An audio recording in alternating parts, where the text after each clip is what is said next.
welcome to the Scottish Football Forums podcast. This week I'm delighted to be joined by Laurie, the co-host. Hello Laurie.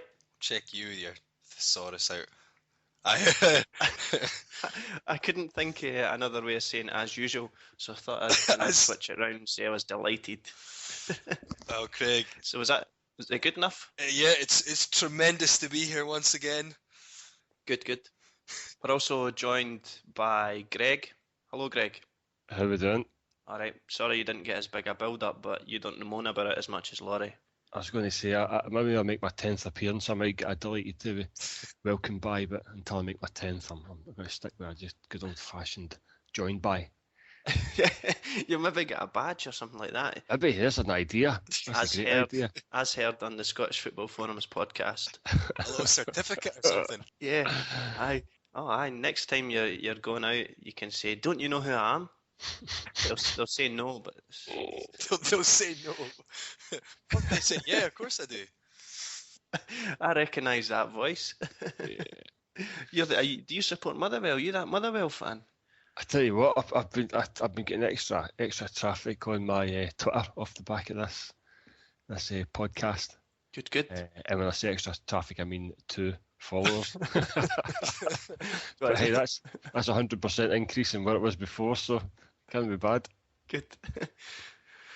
So I thought we'd start off with the League Cup, which happened during the week. And on Tuesday night there was 3 games. Dundee United were put out by Falkirk after drawing 2-2, and Falkirk ended up winning it 5-4 on penalties. I didn't see this one coming myself. I'd went for a 2-1 victory to Dundee United. Laurie, you'd went 2-0 Dundee United, so you were even worse than me. Danny, he'd went 2-1 after extra time to Falkirk. So I suppose he was closest out of the 3 of us. The next match-up was Kilmarnock versus East Fife, which, Laurie, I think you ended up putting money on this one. Am I right? Yeah, but I was just to increase my. It wasn't the most sensible of bets. I was pretty much. I thought it was a sure thing, so I put 50 that I had an account on it, which I never usually do. But the 50 it came from nothing, so that's why I put it on to put myself up to about 62, I think, which I then put back into my bank swiftly.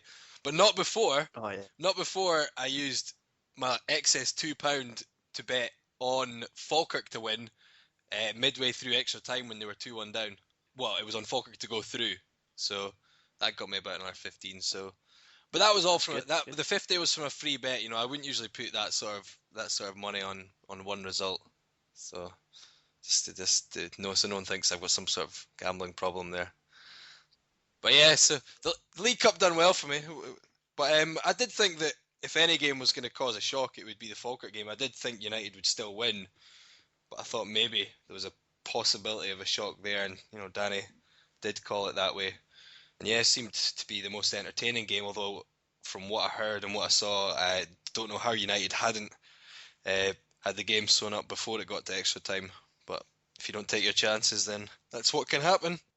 Yeah, it's a real sore one for Dundee United as well, because let's face it, the League Cup's a bit of a diddy cup anyway, but the financial kickback that clubs like Dundee United get from progressing in these cups, you're talking a couple £100,000 for a semi-final and maybe a final appearance as well. So given the financial situation Dundee United are in at the moment, that was a tough defeat for them, because if they get by Falkirk, you know, if they get a decent draw in the next round, then you're looking at a final and you're looking at a big payday. So I'm not surprised that there were 1 or 2 people on the board at Dundee United who appear to be less than impressed with that particular result. But credit to Falkirk, a team of young guys who did the business in the last round, and they've turned it around again this time. So I think they've earned their place in the semi-finals.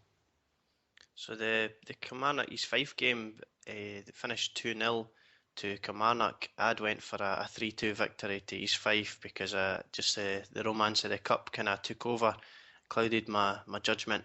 Laurie, you'd went for a 3-0 victory to Kilmarnock in the podcast last week, and well, you mentioned that you put your money where your mouth was.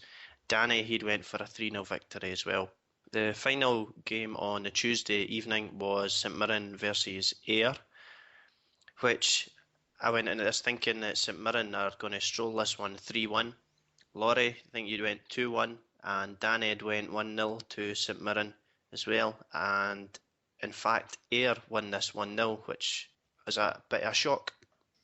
Yeah, but again, these things seem to be happening in the League Cup a lot, and that's the third SPL team Ayr have put out. Obviously not the biggest one they put out, but a nice wee shock all the same. I was actually going to mention there when you were going through our predictions, my father has pointed out in the last couple of podcasts that I had forgot to mention to you, but he says that you have too many. I think he said too many misuses of the past participle by yourself, Craig. It's easy for you to say. I think as in a bit too much of I'd went or Laurie had went when it could just be I went. If you see what I'm saying. So I just thought I'd bring that up just now. It was just some podcast feedback. That was the only thing you had to say. Now I'm going to be paranoid. I just thought I'd bring it up, you know. There you go. What were we talking about again? League Cup. Yeah. Yeah, it's good. So Ayr going through 1-0. Right, on Wednesday, Hibs played Celtic live on the BBC, and I have to admit, I only watched the first half of the game, and it looked a really good cup tie. I thought the game looked really open.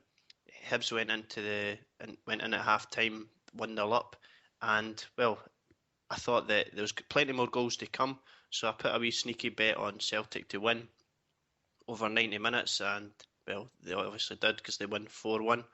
So I got a wee bit of money back. I'm not as high a roller as Laurie with his £50 bets. I can't remember how much I put on. I think it would have been a fiver. It wasn't much. So in terms of predictions, and I'm not sure how I should be saying this now, but I had gone for... No, just say I win. 2-1 to Celtic. Laurie, 3-1 Celtic. Danny, 2-0 Celtic. Yeah, well, you watched a half more than I did of the game. I listened to a bit of it at work. And yeah, I thought that Celtic were on a sort of form that Hibs could take advantage of, but it kind of fell apart in the second half. And I think it was, to be honest, two kind of poor teams. And in the end, it was Hibs who were greater exposed. In the second half, Forrest seemed to turn the game a bit. Apparently because he changed his boots. I noticed Neil Lennon taking credit for that. I told him to change his boots at half time, and that's what had an impact. Did you not read that, no? No, I did read that, Yeah. but I can't remember seeing him slipping about in the first half. Well, So I'm not sure what difference they made, unless they maybe were a bit more comfortable. Oh. Don't know. I wasn't watching the game, but I saw the goals. So, yeah, I think maybe it'll give Celtic hope that they might win at least something this season. But I wouldn't count on it with the other teams remaining. I think maybe Kelly will fancy they've got a good chance now. Celtic aren't exactly looking the best, but I'll be honest, as Greg says, the League Cup is a bit of a Diddy Cup, as they like to say, but I still would like to be in it, because I think with Rangers out, there's every chance that anyone else can win it with Celtic's form. So I fear Celtic will win it in the end, but it would be really nice if, you know, maybe we got someone else, or, you know, even a non-Old Firm final all round. That would be something else. Huh? Yeah, I'd love to see an Ayr Kilmarnock semi-final. I think that's the one everyone's looking out for. Yeah, because there's obviously the local rivalry in there as well, and Falkirk pulling Celtic as well would be a big financial boost for Falkirk too. So, like Laurie though, I'm struggling to see past Celtic given the sides that are left in there. Kilmarnock are the only ones who really look as though they could put up any sort of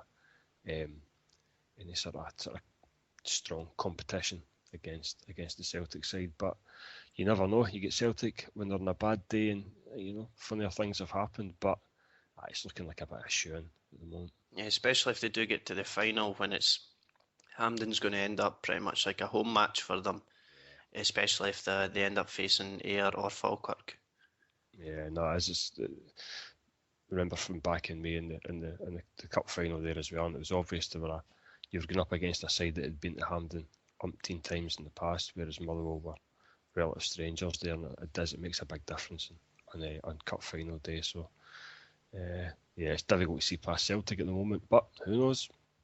So that moves us on to the SPL, and the first game this weekend was Aberdeen against Rangers, which was on a very early kick-off. It was a 12 o'clock kick-off on ESPN. I got caught out a bit by that. I'd missed the first 5 minutes.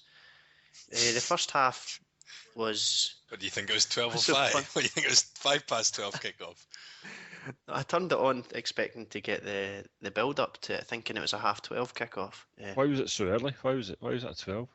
They do Is it. that a normal kick-off? They've done it I a few thought it times. was not half 12. Is it 12? No, yes. Half 12, quarter to 1 sometimes. It's They've done it 12 before though. Yeah, they did it for, I think it was a St Johnstone game. They did it 12 Hearts, as well. The Hearts game away at St Johnstone. I'm sure that was 12, wasn't it, earlier in the season? God knows why that was on TV, yeah. but there you go. Not that anyone would have been watching. Yeah, I don't know. So I thought the first half looked fairly even between the two teams. I thought Rangers really came into it in the second, and despite a wee bit of a scare at the end after Foster scored with I don't know what went through McGregor's mind there, but it should have been an easy stop for him, but he kind of fumbled it into the net. So there was a bit of a scare at the end, but Rangers were worthy 2-1 victors. I think the major talking point in this game is the Naismith foul and subsequent injury. Have you both seen it? Yep. Yeah, I think the foul itself was pretty horrible. I don't think there was any malice in it, to be honest. I think he was just a bit late, but I think the way that he'd caught was Milsom. Yeah. Yeah, I think it was. Like you're saying. I've watched it on the TV again, and when you see it in the slow mo and you see where he catches him on his ankle, it could have been the boy's lucky to get away without a broken ankle there. But it's the same with all these ones. When you go sliding in with your foot like that, you can put it down to be mistimed, but only Naismith knows if there's any intent there, whether he's trying to do the boy or not. And to be honest, with the replays I've seen, it doesn't look very clever, and I think he's probably, you can say he's pretty lucky not to get sent off, but given the eventual outcome of the game, it might have been better seeing a red card at that point. Yeah. I don't know why he was allowed to carry on. I don't know if that was Naismith maybe kidding the physio on that he was fine, or maybe it's just bad luck. Who knows? Sometimes you can run these things off, though. I think a lot of the time you can't tell how bad an injury is. Sometimes something feels like it's pretty bad, and a couple of minutes, as they say, you run it off, and maybe he just thought it wasn't quite as bad, because I don't think he'd continue if he really thought it was serious, because it can end up doing a lot more damage. Personally, I thought it was a booking if the ref had seen it properly, but in real time you could barely see anything, so I can understand why there wasn't any action by the referee at the time. So the match finished 2-1 to Rangers. I went for a 1-0 victory to Rangers, so I would have got 1 point in the SFF predictor. Laurie, I don't know what you were thinking, because you went for a 3-2 victory to Aberdeen, and Danny had put his blue tinted specs on and went for a 3-0 victory to Rangers. Yeah, I mean, Japes said afterwards, "I'm disappointed with the keeper. That will just not do. He has to cut these blunders out, put the team under pressure in a game which we should have ended at a canter," which I kind of agree with. The second half, Aberdeen had really barely had a sniff. I think Rangers were certainly deserving of the 2-goal lead when it happened.